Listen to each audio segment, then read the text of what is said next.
I had 10 days to make my Q4 numbers. So out of 90 days in all of Q4, I had 10 days that if I didn't make those numbers, there was no way I was going to make Q4 because they were so high, right? So the period just before Thanksgiving to just after Cyber Monday, it represented 30% of my quarterly revenue just in about 10 days. And so for me, or for a lot of D2C brands, when you're thinking about that, seasonality is incredibly important. Your Christmas season or holiday season is going to look very different than your summer season.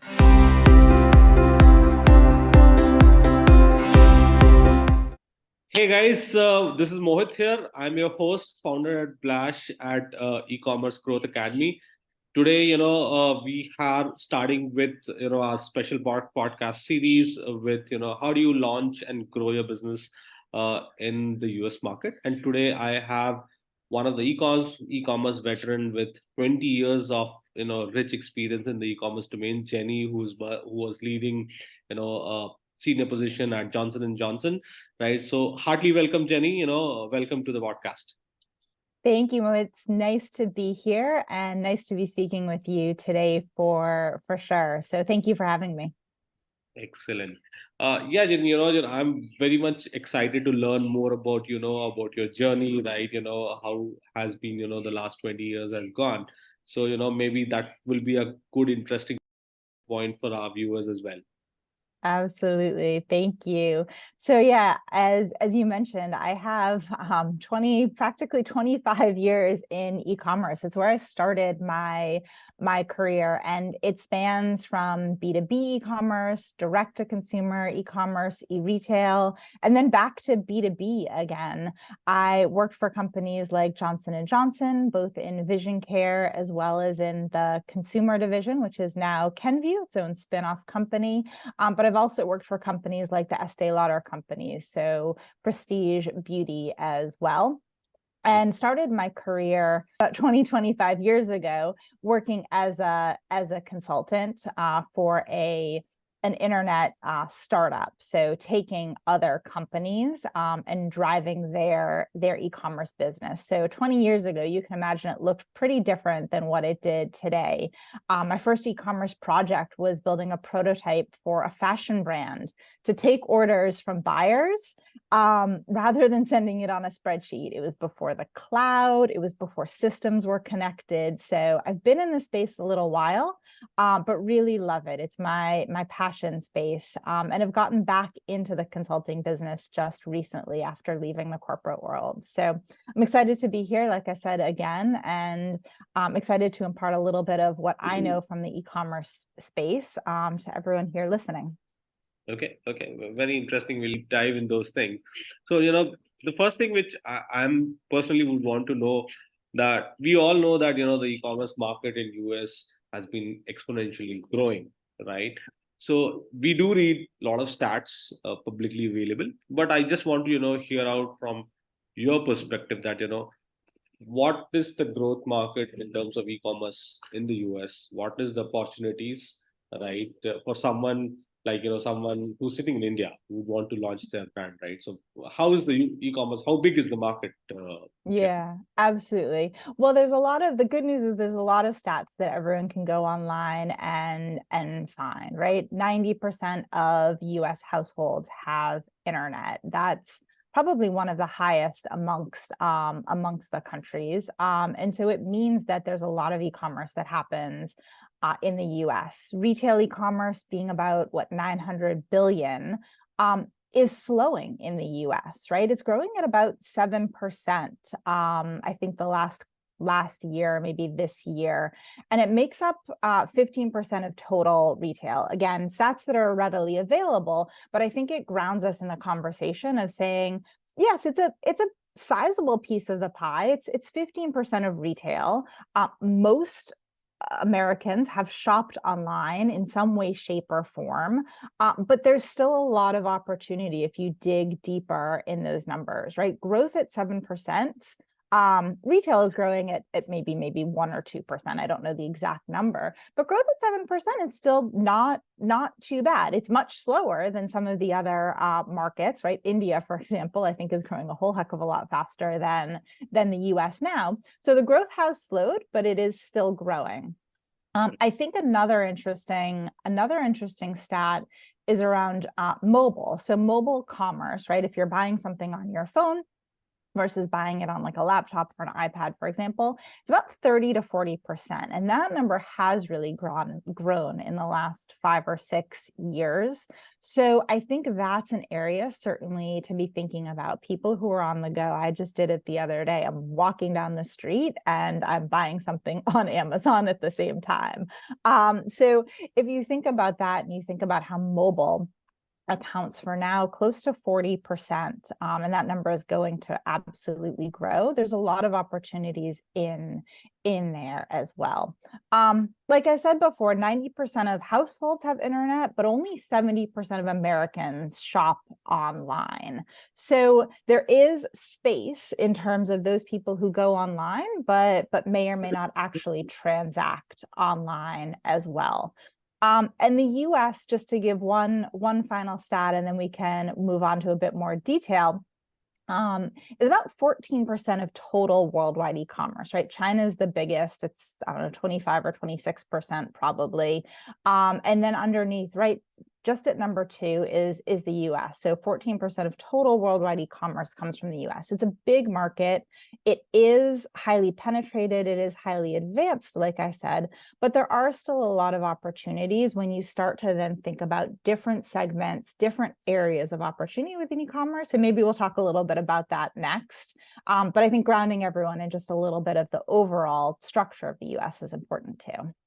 Excellent. So yeah, jumping into the next item, right? Like, so what sort of opportunities in terms of segments, or if we want to go Yeah. well deeper, right? Yeah. How do I plan those things? Yeah. So I think there's a couple of things, and we can look at a couple different types of segments. So thinking about Gen Z and millennials, right? Some of your younger shoppers is interesting. Also thinking about when, right? Seasonality is another area, and then how. So I'll get into those 3 and maybe give you guys a couple of examples of what I mean.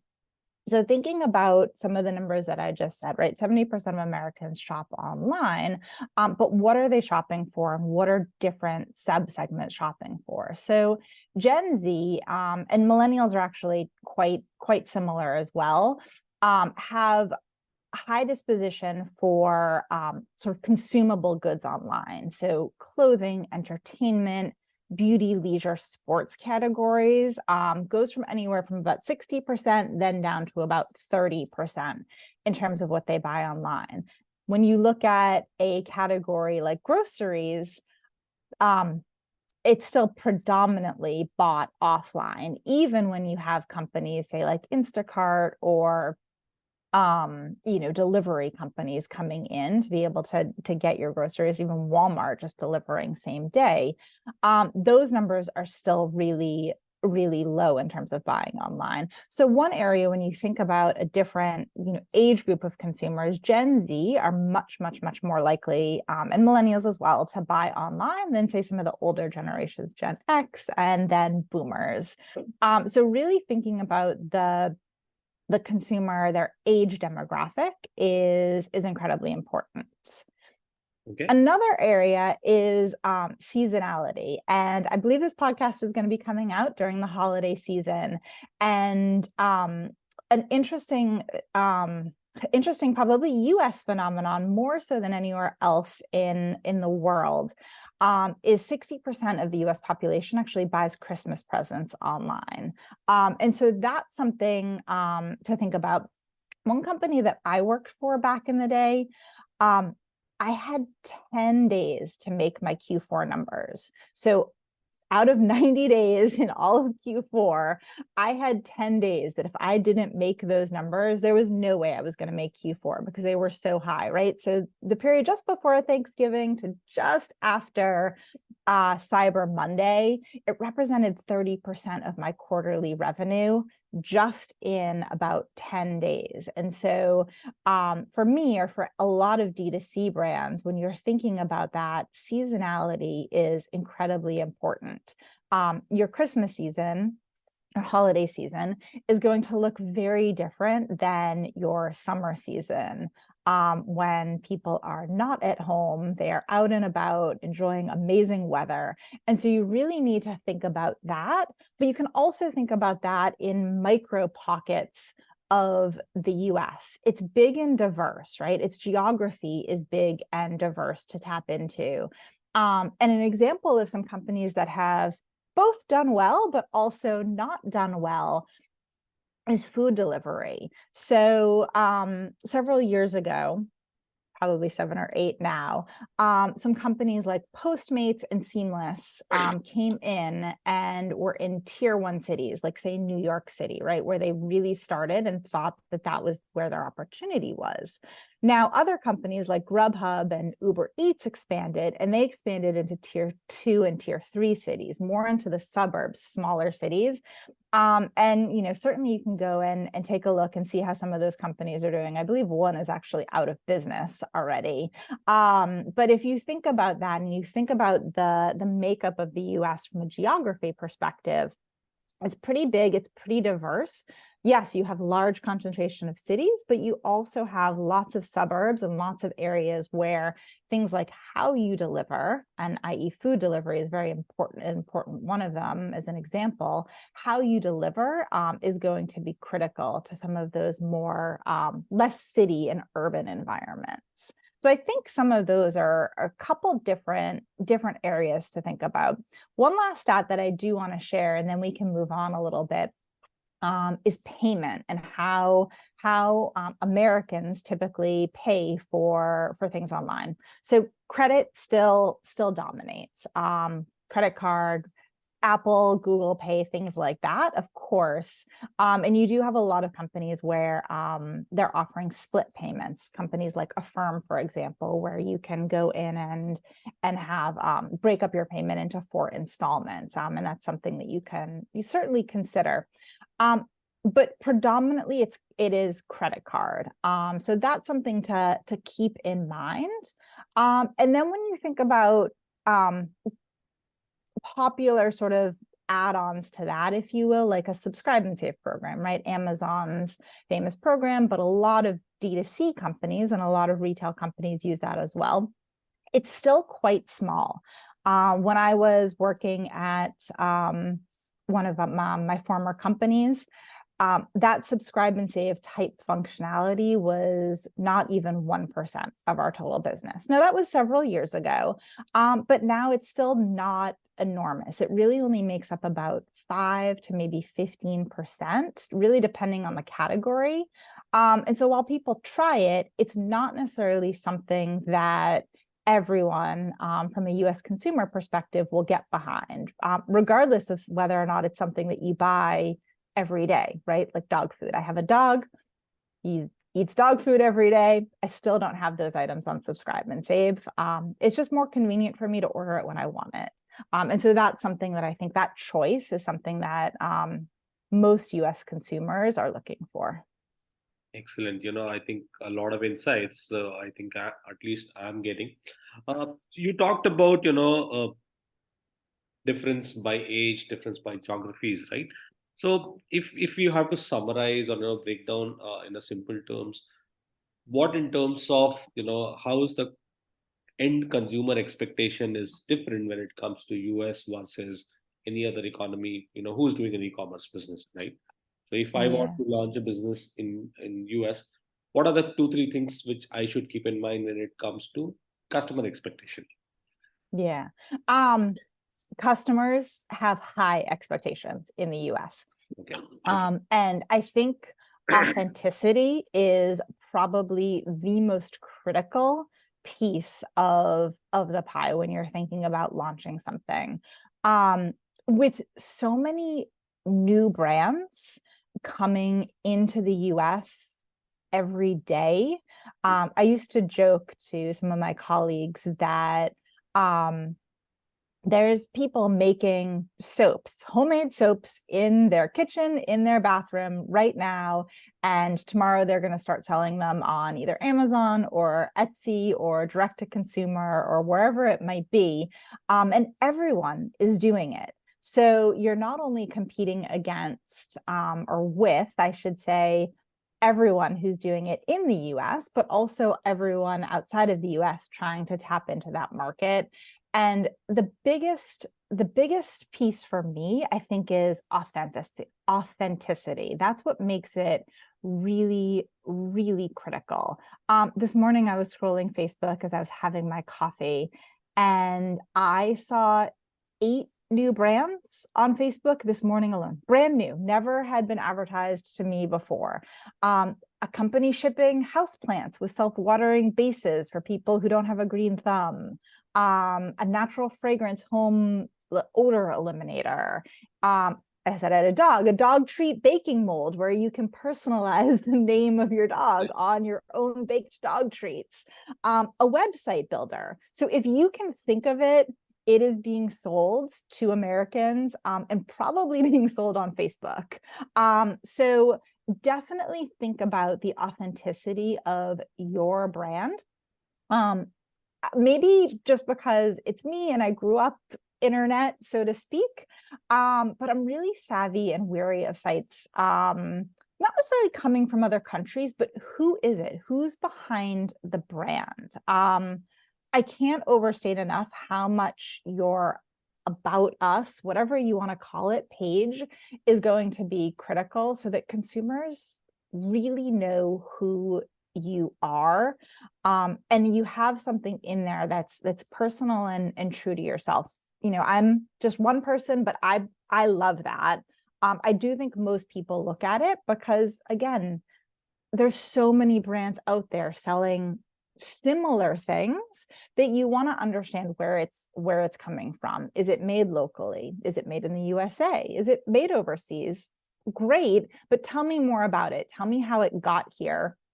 You know, there's a large population of the US that's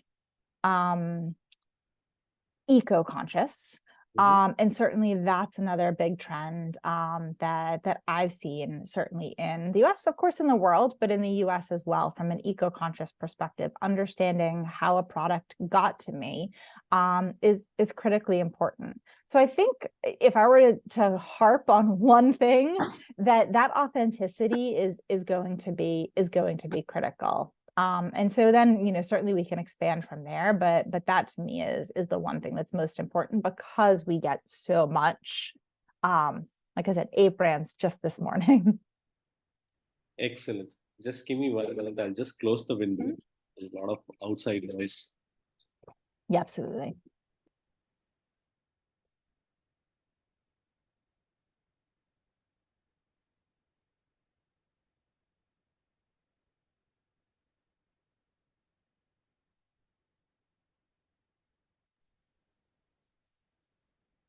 Yeah, I'm back.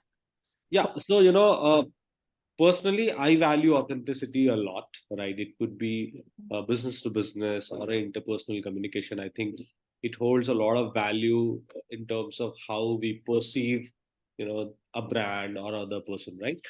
So, how do we build that thing, Jenny? Like, from a brand perspective, right? We know that, like, let's take an example of, say, a cosmetic brand, right? So there are Yeah. numerous cosmetic brands present today, and every week I see in my research that there are 10 more are getting launched, right?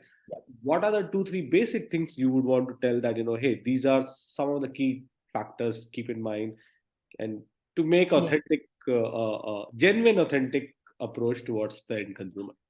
Yeah.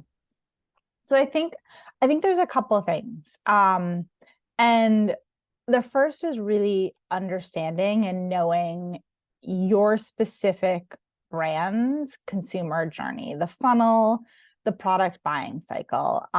So let's use some cosmetic products as an example. Lipstick, high-end lipstick might retail for $18. A low-end lipstick might retail for $2 or $3, right? those are going to be very different unit economics on that particular lipstick, for example. And then you go into something else, beauty, a serum, a moisturizer, you're in the maybe $12 for something more low end, several $100s for something incredibly high end.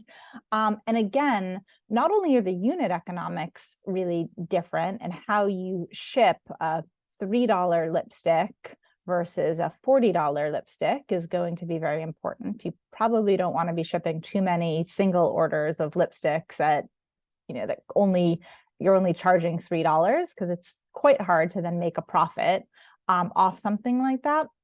But at the same time, a lipstick might be an impulse buy for someone, right? They'll come onto your site and they'll buy it, after just a few clicks, one visit.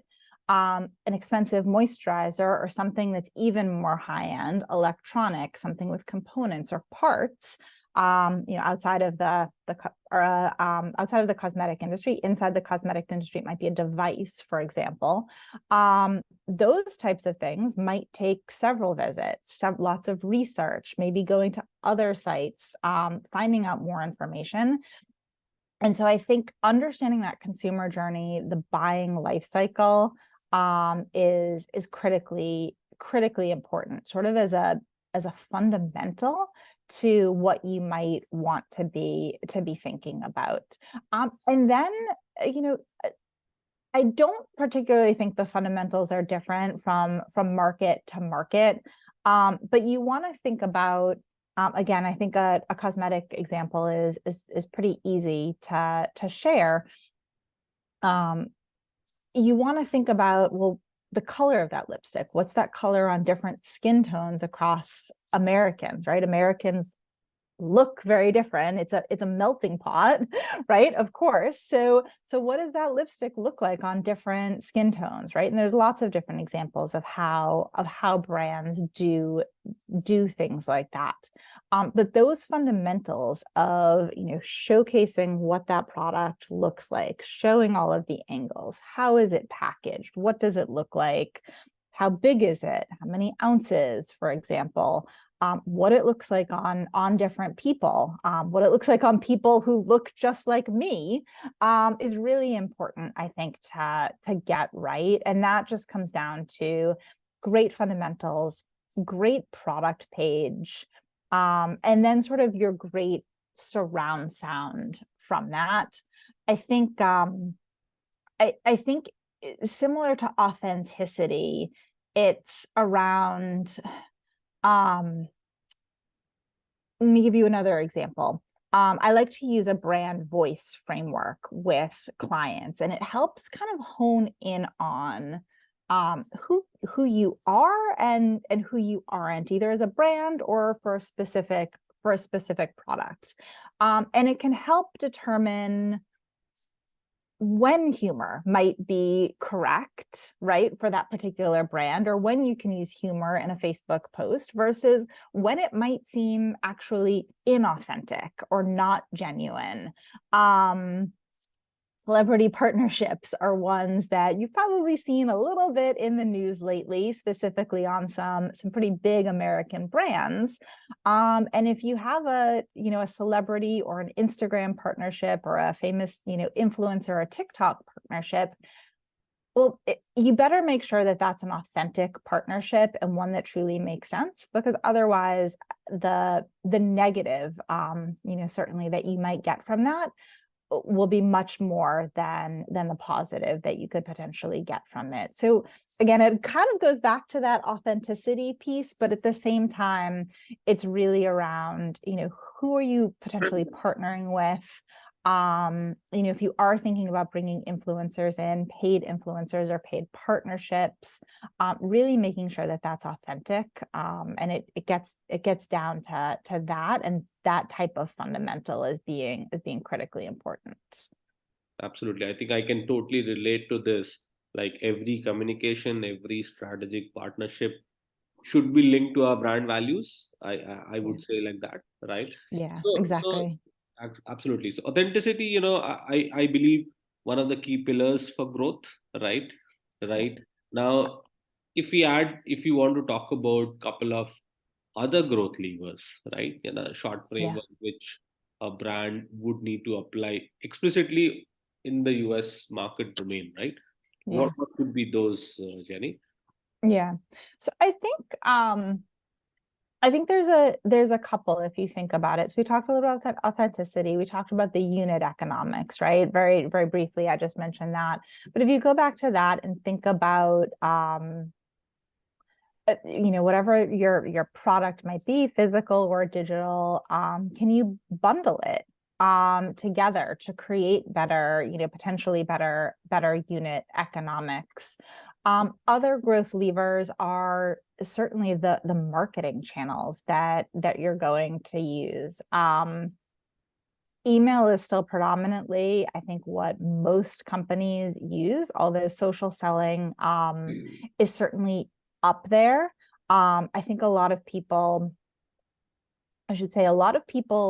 use social selling, but it probably isn't where they get the majority of their revenue from. So think about how you might layer your marketing channels to be able to drive the action that you want. For example, I just mentioned social selling. I got 8 ads on Facebook this morning. It's very highly penetrated. So you can't just put a product up and expect that people are going to click through and buy in the first click. So you might have to drive, what your repeat rate might be, or how many views your ad might get, but also how can that ad drive to potentially other advertising or marketing channels, right? So you might be driving your social just to get your email database bigger, and then you can use that as your workhorse, for example. And I think the economics of those marketing channels are pretty widely available, but your cost per acquisition through your funnel is going to be critical for what you look at in terms of in terms of understanding what growth driver works for you.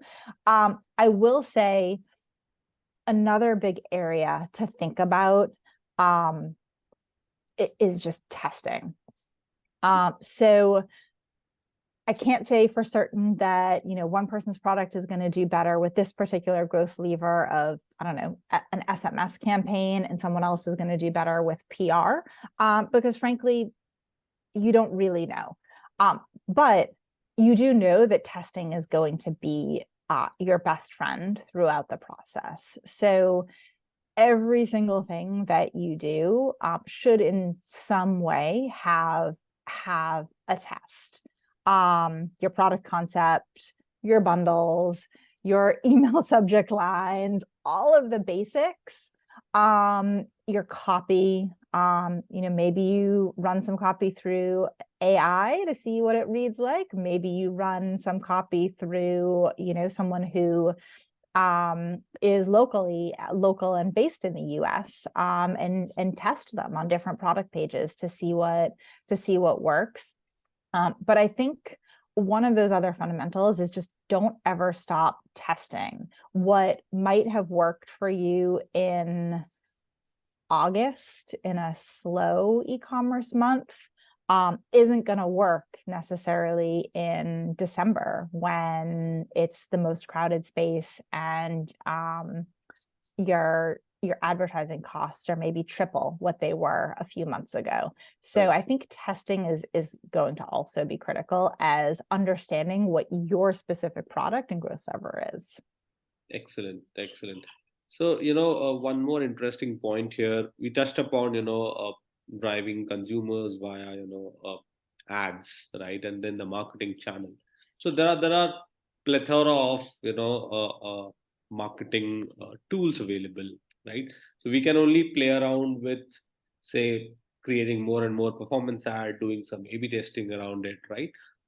How do you decide that, hey, I would want to adopt, either my SMS marketing, WhatsApp marketing, or I go with some other, vendor to, do the marketing side of stuff. So how do you, from this whole plethora of stuff, right? How do you choose something which will start impacting my revenue? Yeah. So It's hard. But years ago, and I think it was Google who had this concept of 70-20-10 at work, right? So essentially, what they said is 70% of your time is spent on core work projects, and then 10% is spent on like a crazy passion project or something like that, or even something outside of the space of what Google works on currently. And I think it was Google, so don't quote me on that, everyone, but I'm pretty sure they use it. It's Google. Yeah, is it? Yeah, I thought it was, and I love it. Now that breakdown, I use it on my P&Ls every day. So you can use it on just about everything, and how you spend money and making sure that you're spending the 70% of your money or your advertising spend on what is driving the majority of your business is frankly the simplest, easiest way that I can use to drive e-commerce revenue. You have a lot of different things out there, like you said, that you can test. And so great, spend 10% of it on 2 things and see if one of them works. And if it does, then great. But I think it's I think it's still a test, right? Because the fact of the matter is you don't know, you haven't seen it. It worked for some other client, and you want to bring it in to your e-commerce site, but it may not work for you. So I think that framework for me is one from a P&L perspective that I use all of the time. That 70% is your, depending upon your product, your paid search and your retargeting ads in your email, likely, right? Like three pretty common things that you're going to be spending some money on. But then you can sort of move in and out through that and start testing some of those other things, product carousels from social media, social ads, AI, different types of things, different payment options, other technologies that might work. But again, you want to start small with some of those and give them a little bit of a test. Okay. I think that sums up a bit. So we talked about one of the levers as the unit economics, right? Now, cost is one of the key factors how to manage, right, to become profitable, right? So what are your couple of ways in terms of managing the cost, right, to become profitable? Yeah. How do I ensure that my unit economics is healthy in green? Yeah. So I think there's a couple of things, and I think one is starting with the right idea of your profitability timeline. And in coming from publicly traded companies, the last 20 years, I can tell you that those timelines are very fast, but I wouldn't say that that's accurate. Think about your, angel investors, for example, who are investing in a new startup. They're not expecting that startup to be profitable in the first year. They know that it is a massive amount of money to drive a startup. And honestly, e-commerce has to think of e-commerce startups, or brands coming into, say, the US for the first time, need to think about that as well. It was about 15 years ago, and I was launching a brand in a new market, and we were evaluating it with a couple of our senior stakeholders, and we looked at it over a 3-year period.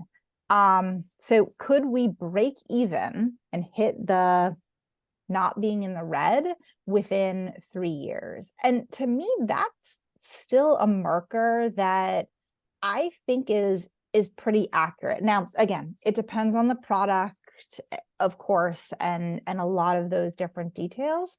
But I think having the right expectation of profitability is going to be your biggest friend. Because if you expect to come in to the US market and be profitable in 2 or 3 months, you might be, and that will be great. but the vast majority of companies are not. I think the piece that is really important to look at, one other piece, we've talked a little bit before about testing and unit economics, but simplicity in your value chain is also going to be really, really important. Again, where you ship from, for example, your product from is highly important. Can you get that product to me as a US consumer same day, next day? 10 days is too long. I can tell you that for just about any US consumer, but can you get the product to me next day? And something like that, where your distribution is going to be critical. You can't, well, if you have a very, very profitable product, high price, for example, sure, you can ship something from the East Coast to the West Coast overnight. But if you're selling a $2 lipstick, won't happen, right? You'll never be able to break even or make a profit, just because the cost of shipping is going to be too high, and the cost of fulfillment will be too high. So think about how you can simplify that value chain, where you focus your sales on. Maybe you just start in the southeast of the US, focus your advertising there, focus your media there. And that's where your distribution is. And then you can expand from there, for example. So something like that, I think, would be critically important. It's just making sure it's very simple, and having a very realistic expectation of what and when you might become profitable. There's plenty of e-commerce darlings from the US that never became profitable. So those are things just to keep in mind. And I think they're pitfalls that people who have done this before, you can learn from. And that's all, we can talk about that a little bit more, certainly, but those are all things I think that, are widely available. If you go to like the Harvard Business Review, you can see hundreds of case studies of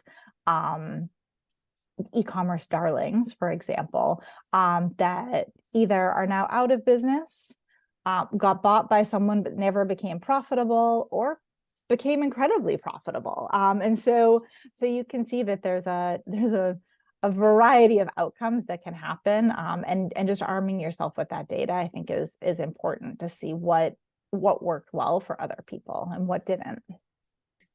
Great. So we talked about various things, how to become profitable in the short summary.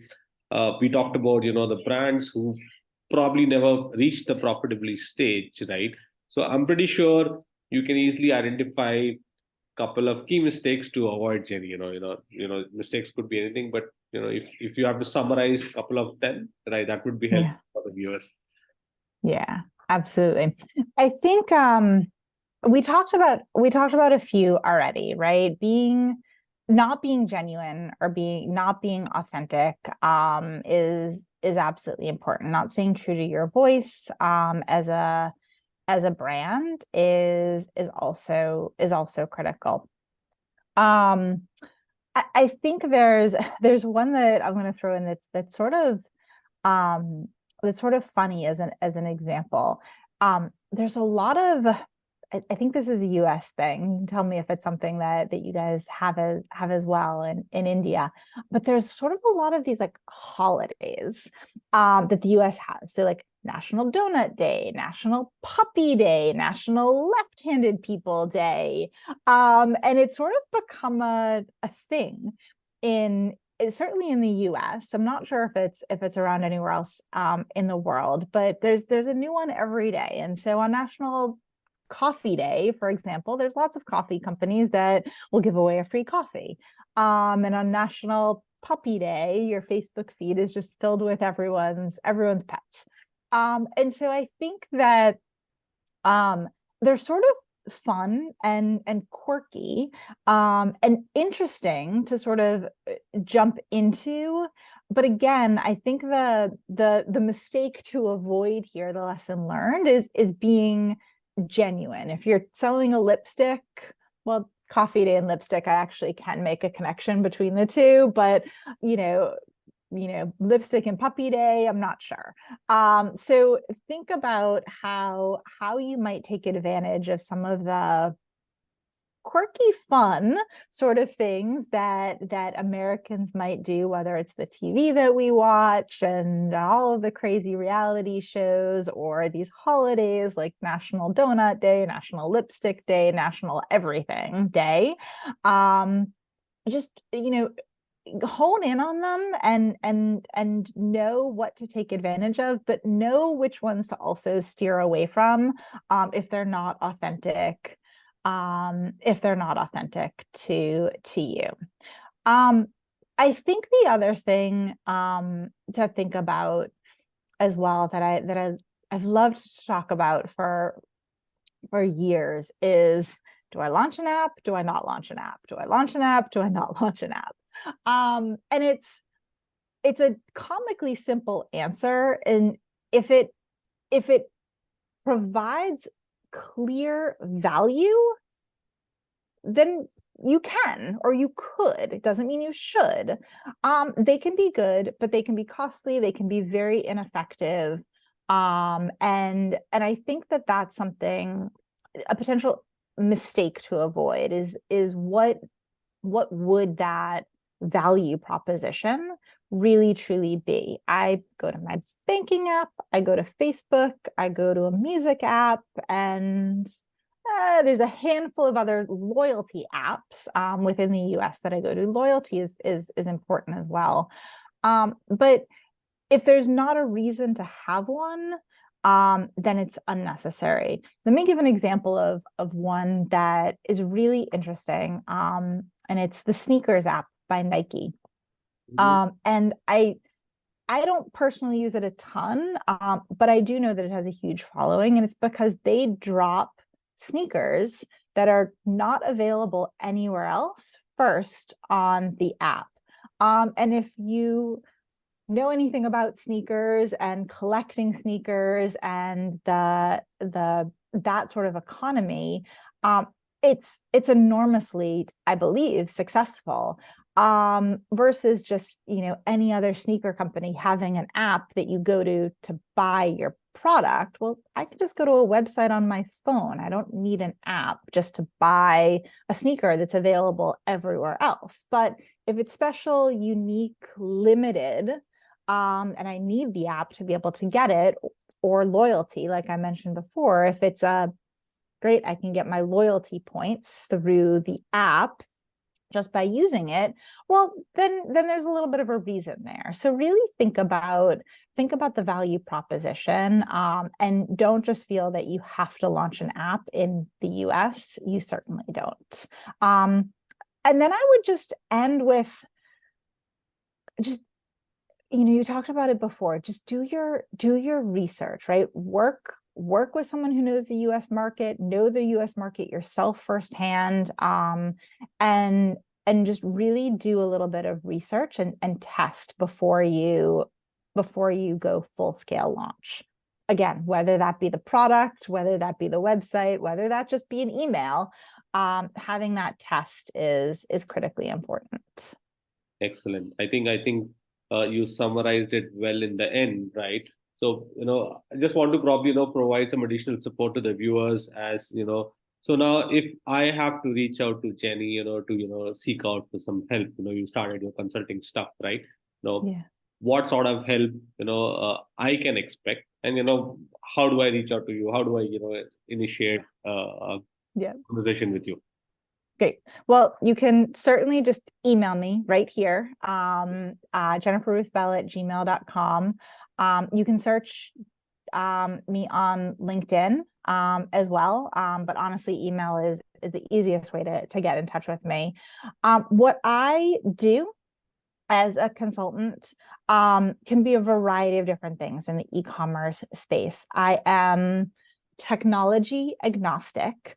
So I'm not going to be recommending a specific set of technologies, whether it's platforms, whether it's add-ons, or whether it's media or marketing. I'll be completely agnostic and can work with you to create your brand story and help you create your go-to-market strategy. I can also work with you to create your personas. I can help you do website audits or help you create product pages or brand story pages, as well as any other material like that. I can also work with you to train you and to just bring you up to speed on a particular area within e-commerce. So whether that be a more general training or something more specific around Facebook advertising, for example, or the like. So really runs the gamut. Again, you can reach me, Jennifer Ruth Bell at gmail.com. And what I could also do is maybe even give you, is WhatsApp probably potentially a better way for folks to reach me, or is email, you think, sufficient? Yeah, I think they can reach out via an email to start. Okay, Probably perfect. you can always share the WhatsApp connects. Okay, perfect. And again, it runs the gamut, but it can go anywhere from setting up your e-commerce and helping you create the right strategy, all the way through to you have an e-commerce business already, but you need to get more profitable, drive more consumers, etc., as well as go to market within retail or direct to consumer. So if you do have any questions, you can certainly reach me, and I'd be happy to help. Excellent. I think that will be super helpful. This was a super awesome conversation, Jenny. Thank you. Thanks a lot. Yes. Probably we have reached to one of the very exciting section, at least for me. So this was not part of what I initially told you. So just want to understand in a very short stuff, like who is the probably the business leader that Jenny follows. Oh, that's a great question. I have business leaders that I follow.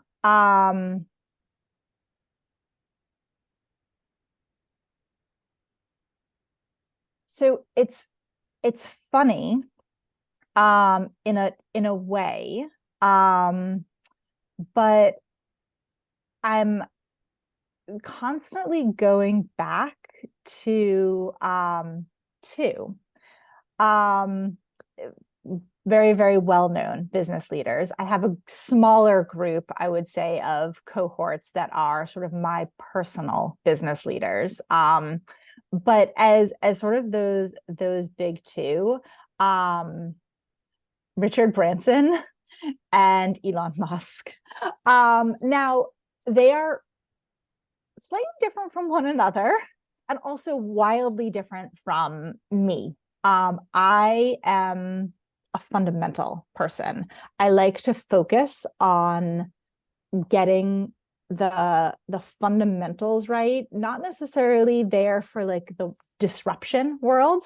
And when you think of someone like Richard Branson or you think of Elon Musk, you think disruption, big ideas, right? And you think of that. And so I like to watch that because it balances who I am as a person, and the things that I'm sort of internally thinking every day, which are you authentic to yourself? Are you doing the right foundational things? And then the leaders who are out there doing things, crazy things, amazing success stories, are ones that I like to look to every once in a while to sort of give myself that different perspective, turn myself around 180 degrees and say, maybe I don't need to focus on just that fundamental. And it gives me a sense of balance and perspective. So those are some two that I like to follow, again, outside of my core group of who I would say are my personal sort of confidants and business leaders. Any recent book which Jenny is reading or would want to recommend? There's one that I love that I will never stop recommending. It's not necessarily recent. It is a bit old at this point, but it is one of the best reads I've ever read, and it's called Predictably Irrational by Dan Ariely. And it my background is both engineering and psychology. And so it brings out sort of that psychology piece of how people, individuals, groups interact and act, and sometimes act very irrationally from what you might think. And that goes for when you think someone's about to hit that buy button and they just don't, and they walk away from your site, all the way to just about everything else, human nature. And I absolutely loved that book. I've read it about 3 times now. And I think what it just keeps telling me is that, people are predictably irrational. They do things that you wouldn't naturally think would be their next step. And in the world of business, you have to be able to understand that, to be able to understand who your consumer is and what it is that they're thinking, their mindset, and why or why not they're buying your product. And so for me, there were just so many takeaways from that book that enabled me to just better understand the business world by thinking about who the consumer actually was and what their mindset was. Excellent insight one more time. Last but not the least, what is life philosophy for Jenny? Gosh. Just do it. Is pretty much the philosophy. Hopefully, I move around a lot. Just spent 2 years in Europe and have now come back to the US. And so if there is an opportunity, whether it's something small, something big, just kind of just do it. I know that's Nike's slogan and whatnot, but honestly, just kind of jump in and do whatever it is that you want to put your mind to. Nothing's too big, nothing's too crazy. Grounded in the fundamentals, but overall, you can accomplish anything. And so I love to sort of think like that and act like that. How I choose to live my life. Excellent, Jenny. That was really, really super awesome discussion, right? It was amazing. Thank you. Really thankful from the entire team of Blash. It was really enriching.